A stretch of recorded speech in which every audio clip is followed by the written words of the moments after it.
பாசிட்டிவா பேசுற என்னன்னா கே ராமசாமின்னு சொல்லி ஒரு பெரிய நடிகர் இருந்தாரு. அவர் ஒரு பாட்டு வேணாம்னு சொன்னாங்க.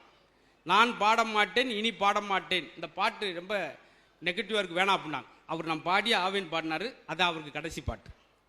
டி.எம். சௌந்தரராஜன் அவர்கள் மிகச்சிறந்த பாடகர். ஒரே ரெண்டு பாட்டு தான் அவர் கடைசி பாட்டா போச்சு. எது நான் ஒரு ராசி இல்லாத ராஜான்ற பாட்டு அவர் கடைசி பாட்டா போய். அது மாதிரி இந்த வார்த்தைகளே அப்படி செய்யும். அதனால முடிந்த அளவுக்கு குழந்தைகளை காலையில் எழுப்பும் போது உற்சாகமாக எழுப்புங்கள்ன்றாங்க. எப்படி எழுப்பணுமா? எந்திரிங்க, நாகப்பட்டினம் கமிஷனர் எந்திரிங்க, வேளாங்கண்ணி கமிஷனர் எந்திரிங்க, கலெக்டர் எந்திரிங்க சொல்லணுமா. அப்பதான் அவனுக்கு ஒரு பாசிட்டிவா காலையிலே. நம்ம காலையில் எப்படி எழுப்புறோம் குழந்தைய? எந்திரி எருமை, அப்படி அவன் எருமை மாதிரியே தெரிப்பான். படிடா படிப்புங்கிறது என்னத்தை படிச்சேன்.